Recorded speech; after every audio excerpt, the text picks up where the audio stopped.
हमारे शास्त्रों में सबसे बड़े जीवन को बिगाड़ने के 3 दोष बताए हैं।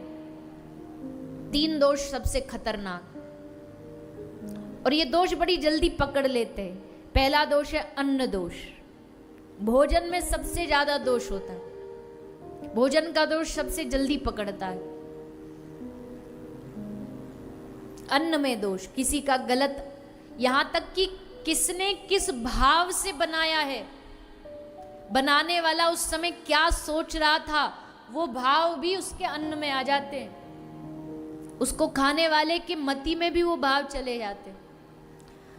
अब इस प्रकार तो भैया बचना बड़ा मुश्किल है। हाँ, कोई एक स्थान पर रह के भजन कर रहा है, उसके लिए तो आसान है, अपना बनाए खाए।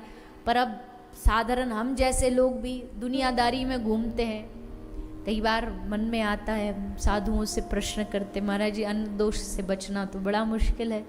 किसका अन्न खा रहे, हमको क्या पता इसने कैसे कमाया है। तो फिर उपाय एक ही निकला, उपाय एक ही। कोई भी दोष हो, कैसा भी दोष हो, अगर उस अन्न को भगवान को समर्पित करके खाओगे, भोग लगा के समर्पित करके ग्रहण करोगे, तो भगवान सारा दोष खत्म कर देते हैं। इसलिए कुछ भी खाने से पहले भोग लगाना बहुत जरूरी है, भगवान को अर्पित करना जरूरी है। तुलसी पत्र डालो, भगवान को कहो प्रभु आप आरोगो, इसमें जो भी दोष है सबका नाश, फिर हम पाएंगे।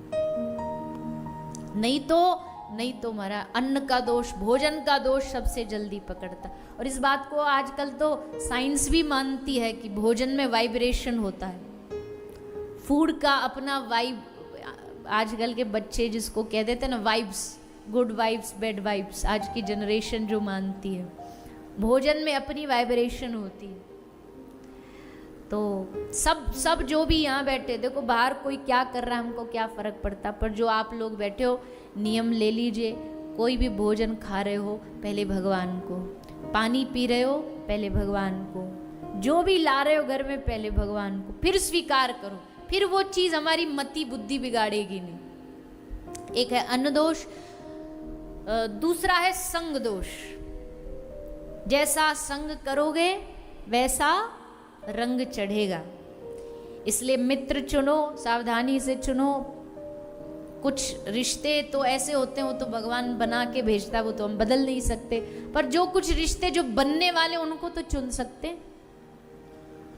मित्र, पड़ोसी, संबंधी, ये सब चुनो, संग गलत नहीं होना चाहिए। कहते हैं अच्छा संग ना भी हो तो चल जाएगा, पर बुरा संग नहीं करना। बुरा संग बड़ी जल्दी जीवन में बुराइयां ले आता है, और अक्सर जो बुराइयां आती है वो संग से ही तो आती है, इसलिए संग दोष।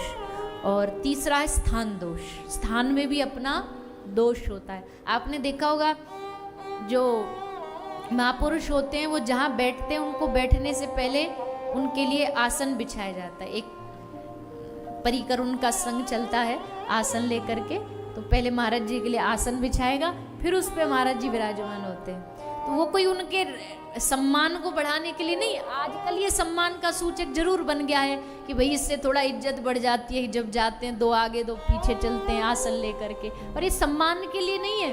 पहले के महापुरुष इसलिए अपना आसन संग लेके चलते थे कि भैया क्या पता तुम्हारे जमीन में कहाँ कौन सा दोष हो, इसलिए पहले हम आसन बिछाएंगे अपना, उस आसन पे जिस पे वो भजन करते उस आसन पे विराजमान होते थे, इसलिए वो स्थान दोष से बच जाते थे। तो 3 दोष हैं, ये बड़े खतरनाक हैं।